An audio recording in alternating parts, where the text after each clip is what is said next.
Meus irmãos, graça e paz, nós estamos iniciando mais um estudo, o nosso estudo de doutrina, é a nossa live Redenção da quarta-feira. Hoje nós vamos dar continuidade ao nosso estudo aqui nos Cânticos de Romagem e hoje nós vamos ver exatamente o Salmo de número 133. Já vai abrindo a sua Bíblia aí, o Salmo 133. Como você bem sabe, os cânticos de Romagem, eles iniciam no Salmo 120 e vão até o Salmo 134. Portanto, nós estamos aí nos aproximando do fim dessa jornada. Eu falo jornada porque você que tem acompanhado os nossos estudos, você sabe muito bem que esses cânticos eles foram compostos pelo povo de Deus que se dirigia até Sião, até Jerusalém, até a casa do Senhor. Pelo menos 3 vezes ao ano, 2 a 3 vezes ao ano, seguindo aí as festas judaicas prescritas pelo Senhor no Antigo Testamento. Assim o povo de Deus se reunia e se dirigia até Jerusalém.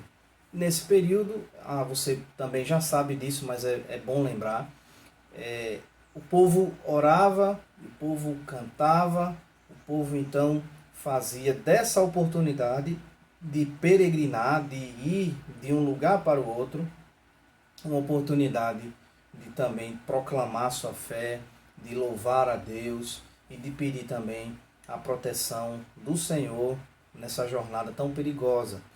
Jornada perigosa por conta de salteadores, por conta de animais no caminho, por conta das intempéries. Então isso favorecia esse ambiente onde nós temos aqui a composição desses cânticos. O salmo de hoje, o Salmo 133, é um salmo curto, mas que demanda da gente uma certa escavação histórica, uma certa... a gente precisa se debruçar para que a gente possa compreender de forma adequada o que significa o assunto principal desse salmo. Ele é muito conhecido, ele é chamado muitas vezes de o cântico da comunhão, o cântico da unidade entre os irmãos. E muitas vezes nós vemos esse salmo sendo citado, sendo proclamado, mas a gente às vezes reduz a comunhão a certas coisas que não são bem isso o que o texto está querendo dizer. Então vamos ler o texto, em seguida nós vamos orar e iniciar a exposição aqui do nosso salmo de hoje. Salmo de número 133, eu peço que você abra a sua Bíblia e mantenha ela aberta para que a gente tenha maior proveito. Salmo 133 é um salmo de Davi, um dos cânticos de romagem compostos por Davi, e diz assim a palavra do Senhor. Ó, como é bom e agradável viverem unidos os irmãos. É como óleo precioso sobre a cabeça, o qual desce para a barba de Arão, e desce para a gola de suas vestes. É como o orvalho do Hermon, que desce sobre os montes de Sião. Ali ordena o Senhor a sua bênção e a vida para sempre. Vamos orar? Senhor nosso Deus e Pai, nós estamos diante da Tua face, diante da Tua presença, e nesse momento clamamos a Ti, ó Deus, que nos ajude a não apenas compreender o texto, mas que possamos de forma assertiva, Senhor, aplicar as verdades contidas nesse texto para as nossas vidas e que possamos vivê-las, ó Deus, para a glória do Teu nome. Ajuda-nos nesse intento, ajuda-nos também, ó Deus, no nosso dia a dia, em nome de Cristo Jesus. Amém. Amém. O Salmo inicia, queridos, com uma expressão de alegria, uma expressão de contentamento, uma expressão tanto litúrgica como também uma expressão muito comum em cânticos, né? Davi inicia aqui dizendo ó, né? Ó, como é bom e agradável. É muito comum na literatura de salmos, na literatura poética, a gente perceber esses paralelos, bom e agradável, né? A tentativa aqui de dar força ao texto e dar ênfase, de trazer a atenção do leitor para algo que o salmista deseja enfocar. Naquela época não havia marca-texto, né? Então a maneira uma das formas de chamar a atenção para um texto é se utilizar dessas estruturas. A gente vai ver daqui a pouquinho mais algumas dessas estruturas. Nós já temos falado aqui ao longo dos nossos estudos, ao longo das lives. Sempre que tratamos sobre os salmos, a gente sempre ensina um pouco mais sobre literatura poética. Não se assuste não, vamos lá. O texto ele fala aqui sobre a comunhão, como eu disse. Mas para que a gente entenda melhor, a gente precisa se aprofundar um pouco mais no contexto sociopolítico de Israel. É claro que eu estou me referindo ao contexto sociopolítico de Israel, o Israel antigo. E, portanto, preste atenção para você não perder o fio da meada. Quando Josué entrou na Terra Prometida, você conhece bem a história, Moisés não entra na Terra Prometida, mas apenas Josué e poucos que estavam com Josué, e somente aquela geração pôde desfrutar desse privilégio, entra na Terra Prometida, atravessa o Jordão, e quando chega lá na Terra Prometida, é feita a divisão do território. E nessa divisão é feita para as 12 tribos de Israel. Cada tribo ficava responsável por um território, de cuidar, de cultivar, de guardar e de então desenvolver aquele território. Isso obviamente não foi algo fácil, não foi algo tão simples. Primeiro que antes, para que esse povo gozasse dessa terra, houve, você sabe muito bem, o livro de Josué fala muito a respeito disso. Houve a necessidade de conflitos armados com os povos que estavam habitando aquela localidade chamada Terra Prometida, né, a região ali da Palestina. Quando o povo então entra a custo de sangue, a custo de batalhas, e o próprio Deus estava diante do povo de Israel. Quando o povo finalmente consegue se estabelecer na terra e cada um ficar com o seu pedaço de chão, surgiu, melhor dizendo, a necessidade de se estabelecer juízes. Quem eram os juízes? Eram homens de Deus responsáveis não somente pelo aspecto militar, mas também homens que conduziam a nação politicamente e religiosamente também. Esses homens foram adiante do povo de Deus e eles eram os responsáveis pela nação. Naquela época não havia reis, não havia rei em Israel, e os juízes então governavam. Nós temos vários juízes, né? Sansão, Jefté, nós temos o próprio Samuel, nós temos vários juízes que ao longo da história de Israel se estabeleceram aí como condutores do povo de Deus. Só que você também sabe que a partir do livro de Juízes, que esse é um período também muito sombrio na história do povo de Israel. Sombrio por quê? Porque era um período de muita instabilidade. As outras nações ao redor tinham, na monarquia, tinha os reis, e assim tinham uma centralização do poder, e com isso havia uma relativa unidade. E com isso, então, esses povos conseguiam prosperar, esses povos iam para a guerra, esses povos conquistavam territórios próximos, né, ali dos seus limites, e então expandiam aí o seu reinado. Israel passava, por outro lado, por conta da diversidade, por conta de tantos desafios passava então por uma grande estabilidade, e essa estabilidade é marcada por uma frase que é uma espécie de frase refrão que aparece no livro de Juízes. Naquele período, né, não havia rei em Israel e cada um fazia como bem lhe parecia. Então as pessoas viviam de modo que nem sempre a posição do juiz, nem sempre a opinião, o cuidado de um determinado juiz importava, porque cada um vivia como bem lhe parecesse. As pessoas viviam de modo dissoluto. A gente percebe isso ao longo de todo o livro de Juízes, de modo que se a gente pudesse fazer um gráfico desse período, a gente poderia fazer um gráfico representando uma montanha russa.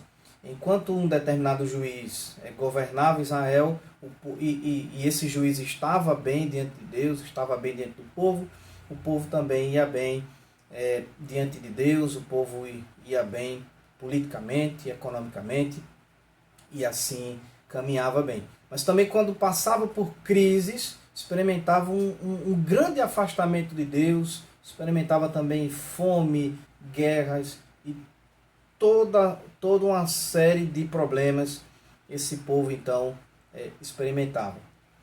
O que acontece? Vamos caminhar mais um pouco. Eu falei sobre Samuel. Samuel foi juiz e era também profeta. Quando a gente chega nos livros de 1 e 2 Samuel, a gente percebe então que o povo de Israel passa então a ter um rei. E esse rei é o rei Saul. O problema é que quando Saul é ungido rei, aquilo que representava toda aquela instabilidade do período dos juízes, aparentemente cedeu. Né? É como se, agora sim, com a monarquia, com o rei, nós vamos para frente, a gente vai conseguir manter a unidade política, a gente vai conseguir manter também a espiritualidade, a gente vai conseguir manter, de fato, uma nação. Só que isso não acontece. Todos nós sabemos que Saul era um rei que se desviou dos caminhos do Senhor, era um rei que não foi um bom rei. E o reinado de Saul gerou mais crises ainda. É certo que houve um período de relativa paz, mas entre as tribos unificadas sobre um reinado, mas houve também muitos conflitos. Quando Saul morre, aí é que se estabelece ainda mais conflitos por conta da sucessão. Você sabe muito bem, Davi já havia sido ungido rei pelo próprio Deus. Deus envia Samuel para que ungisse a Davi rei. Você conhece também a história. Esse homem Davi, ele não toma essa posição que ele recebeu, essa unção que ele recebeu como um rei, como se fosse algo, uma prerrogativa para que ele então tomasse à força o reino. Ele espera no Senhor, ele aguarda o tempo que Deus tem reservado para que assim ele pudesse ser elevado ao trono, e elevado ao trono de maneira unificada. Eu digo isso porque quando Saul morre, pelo menos 10 tribos se reúnem e então escolhem um rei à parte. Escolhem um homem chamado Isbosete. Isbosete reina por um período, por cerca de 2 anos, e ele então governa sobre essas 10 tribos de Israel. 2 tribos, ou pelo menos particularmente uma tribo, a tribo de Judá, escolhe permanecer ao lado de Davi. E então Davi passa então a receber a oposição de Isbosete. Tenha paciência, a gente já vai voltar para o texto, mas é necessário que você entenda bem esse contexto político, esse contexto social. Quando Isbosete se apercebe que Davi tinha uma popularidade no meio de Judá, ele então entra em conflito com Davi, porque ele deseja o reino unificado, ele deseja governar sobre as demais tribos. Isso feito, obviamente, há um embate, um embate não só de posições, mas um embate militar. há uma guerra, uma guerra civil entre o povo de Deus. As tribos então lutam para estabelecer aí o seu rei. Nós sabemos que ao fim desse período de conflito, Esbozete é morto e Davi então é feito rei sobre todo Israel. Diante desse panorama, diante desse período em que Davi vence esse estágio, ele então passa a governar sobre todo Israel, ele estabelece então um período de relativa paz. Quando Davi faz isso, é óbvio que isso é tão marcante que ele então expressa isso nas palavras aqui do Salmo 133. Ele diz então: como é bom e agradável viverem unidos os irmãos. Certamente Davi tinha em mente esse período em que nessa oportunidade o povo poderia ser unificado, poderia ser unido. E ele então, para expressar essa alegria, para expressar essa ideia aqui, ele traz duas figuras para que a gente entenda o que significa essa união. Pedro está entrando aqui no quarto, está chegando. Ele então usa duas expressões aqui, ou duas imagens, para revelar o que significa essa alegria em ter os irmãos unidos, em ter o reino unificado. Ele então usa aqui o verso 2, ele diz assim: é como o óleo precioso sobre a cabeça, o qual desce para a barba de Arão e desce para a gola de suas vestes. Ele diz também: é como o orvalho do Hermon que desce para os montes de Sião. Essas duas figuras aqui são utilizadas para dizer o que significa para Davi essa união, o tamanho dessa união e o que ela representa para Davi e, consequentemente, para o povo de Deus. A primeira imagem é exatamente esse óleo precioso. E ele diz aqui: o óleo precioso sobre a cabeça, o qual desce para a barba de Arão. Quando ele menciona Arão aqui, e fala sobre vestes e barba, ele está claramente se referindo ao sacerdote. Arão, todos nós conhecemos, era o irmão de Moisés e era o responsável pelos sacerdotes. Deus assim o designou e instituiu então os levitas, que eram os sacerdotes, aqueles que eram responsáveis, aquela tribo específica, a tribo de Levi, que era responsável por conduzir o povo diante de Deus, no tabernáculo, onde quer que o povo fosse. Esse sacerdote, ou esses sacerdotes, eles eram ungidos, e essa unção era um ritual muito específico, um ritual muito especial, em que um óleo perfumado era derramado sobre a cabeça, sobre o corpo todo do sacerdote. Esse era um momento muito especial na preparação para o culto. Era um momento muito especial para que as pessoas percebessem a singularidade que era servir a esse Deus e como o sacerdote deveria ser preparado. Essa unção era feita, era de forma abundante, muito óleo sobre a cabeça, um óleo específico, um óleo que era... Deus instituiu uma receita, era um óleo com especiarias e era um óleo então caro, raro, mas apesar disso, apesar de ser caro, apesar de ser raro, ele era derramado em abundância, era derramado sem pena ali sobre o sacerdote. Isso representava aí a unção de Deus, representava então a separação que Deus fazia daquele sacerdote para o serviço do Senhor. Essa unção ela é feita, e a tendência que a gente tem é de pensar aqui apenas na preciosidade desse óleo. Mas a gente precisa atentar para o que o texto diz, que é exatamente essa ênfase que ele dá, não apenas no óleo derramado sobre o sacerdote, mas como esse óleo escorria. É claro que o leitor original, é claro que o judeu, ele sabia muito bem a respeito da liturgia do culto, ele sabia muito bem a respeito desse rito. Então, por que enfatizar esse óleo descer? A ideia aqui, queridos irmãos, é de exatamente um óleo que percorre desde a cabeça até a orla das vestes. A tendência que a gente tem é de pensar na orla como se fosse a gola de uma camisa, mas você precisa lembrar que camisa, da forma como nós utilizamos, é uma invenção muito moderna, ocidental.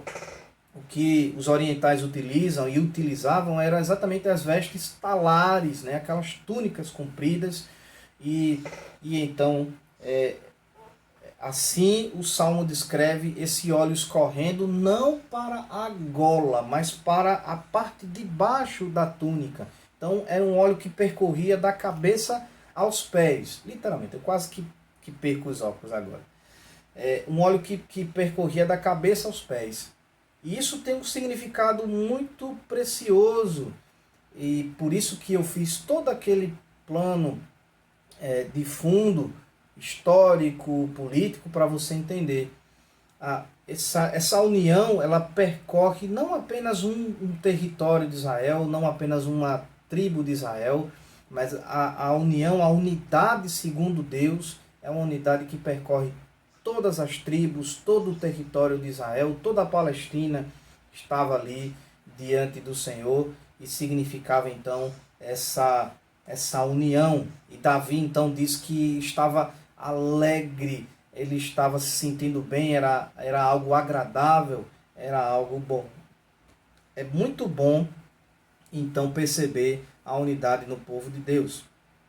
Perceba então que é uma unidade que percorre, que tal qual o óleo que desce da cabeça aos pés, é uma unidade que vai atravessando o território de Israel, e na simbologia desse corpo do sacerdote, vai então abarcando, se alastrando para todo o povo de Deus.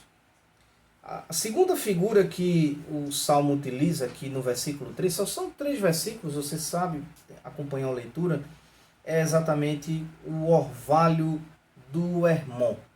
O verso 3 diz assim: é como o orvalho do Hermon que desce sobre os montes de Sião. O Hermon era um monte, eu não conheço Israel, não tive oportunidade de ir àquela região, mas lendo estudiosos que já foram até aquela região, o Monte Hermon é um monte que se localiza entre a Síria, a atual Síria, e o Líbano. Fica ali na fronteira entre esses dois países. O Monte Hermon, ele fica no norte, ele ficava no norte do território da Palestina, e ele era um monte que ele era avistado à distância, um monte que dominava, é um monte que domina, melhor dizendo, a paisagem daquela região. E por sua localização e por ser um monte alto, ele então tem, até hoje, tem neve no seu cume. É extremamente frio na parte de cima do monte, e de maneira que embaixo, né, do monte há ali essa neve escorre e forma ali vários alagados, né? Na planície existem vários alagados aí decorrente da neve que derrete durante as estações do ano. Muito bem.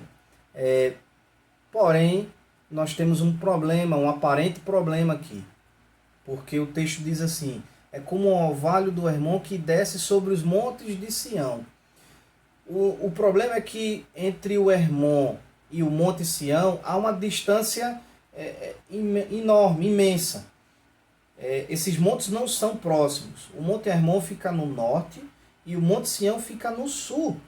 Então, por que Davi está falando aqui no orvalho do Hermon que desce para Sião? O que Davi está dizendo é muito semelhante ao que a gente já viu aqui na primeira imagem sobre o óleo sacerdotal que é derramado ali sobre o sacerdote. É exatamente o mesmo orvalho, né, que é exatamente o vapor desses alagados ao redor do Monte Hermon. É um vapor denso que se sobe e então recai novamente sobre o monte, e isso num ciclo contínuo. Esse vapor, esse mesmo orvalho, essa mesma condição climática, ela ocorre também nos montes Sião. O vento leva até aquela localidade. Ele percorre de norte a sul, e então essas duas regiões tão distantes, elas têm em comum exatamente esse fenômeno. É interessante, né? Porque a gente percebe na geografia de Israel Deus explorando isso, Deus usando a geografia para nos ensinar a respeito dele, a respeito da unidade, a respeito do caráter de Deus. A gente então percebe esse orvalho do Hermon que desce sobre Sião. A gente também pode pensar que o mesmo orvalho que está caindo lá no Hermon é o orvalho que está caindo, vamos dizer assim, aqui em Sião.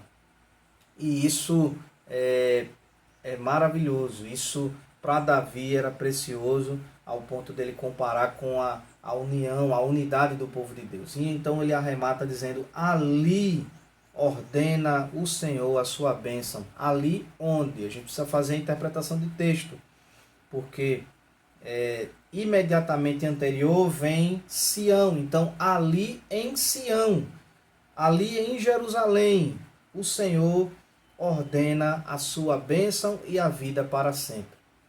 Você vai recordar uma conversa famosa que Cristo Jesus teve com uma mulher samaritana.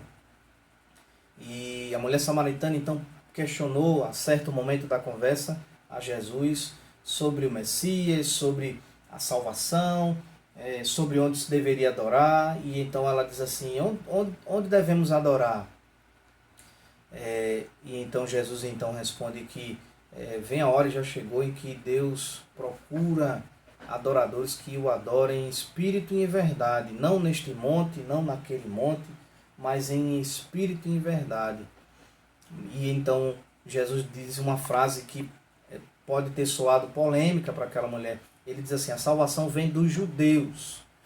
O que Jesus está querendo dizer é que ele não está dizendo que a salvação vem de modo político, a salvação não vem sobre uma etnia específica e somente para ela, mas a partir dos judeus, ou seja, Jesus como um judeu, Jesus como sendo o Filho de Deus, mas encarnado e vivendo como um homem comum, com descendência, com família, pertencente à tribo de Judá.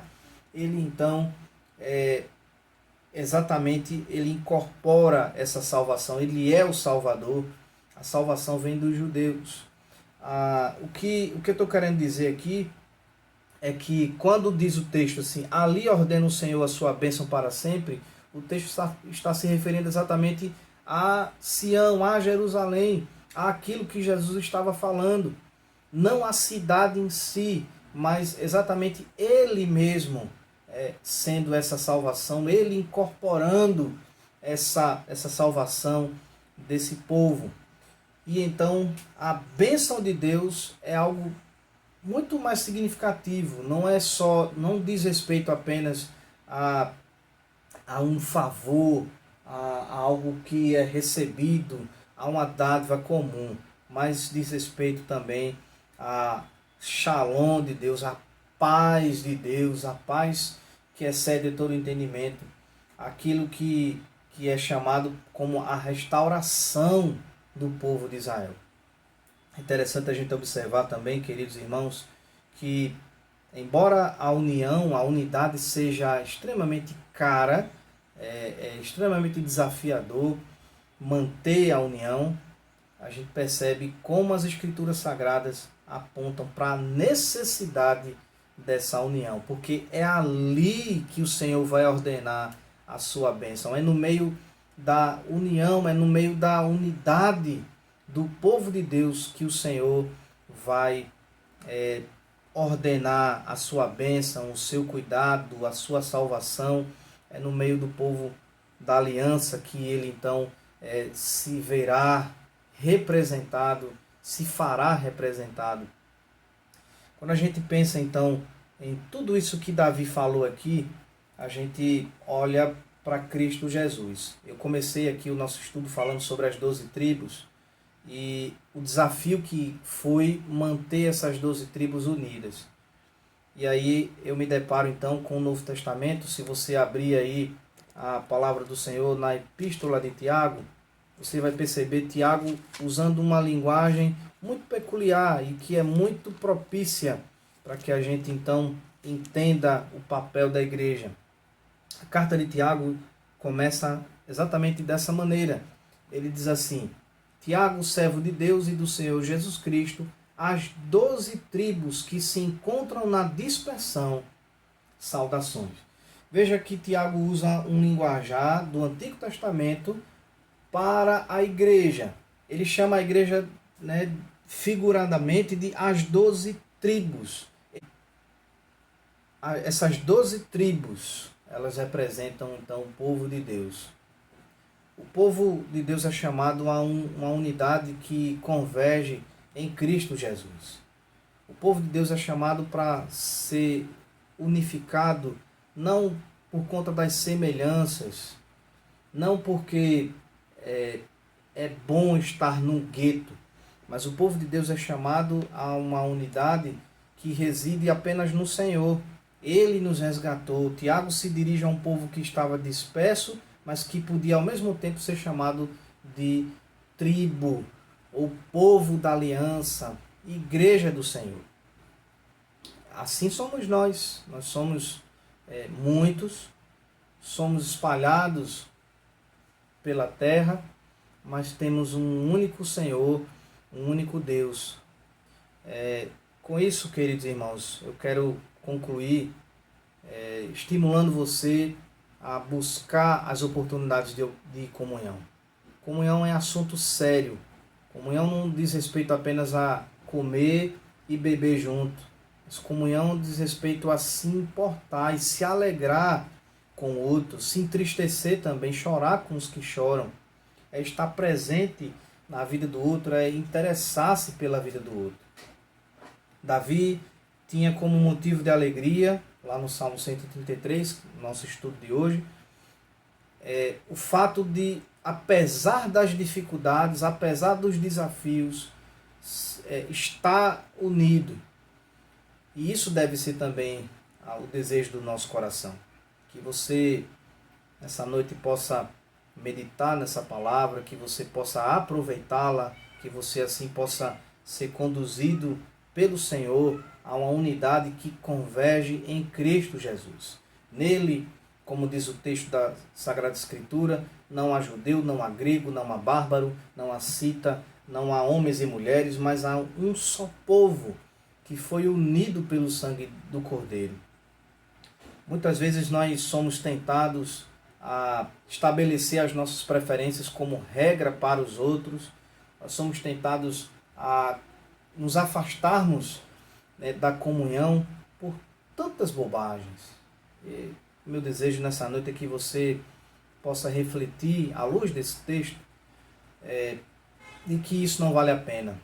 E de que no meio da confusão, do partidarismo, no meio da dissensão, não há a bênção do Senhor, não há a presença marcante do Senhor. O Espírito Santo é entristecido com as nossas brigas, com as nossas dissensões, com o nosso partidarismo.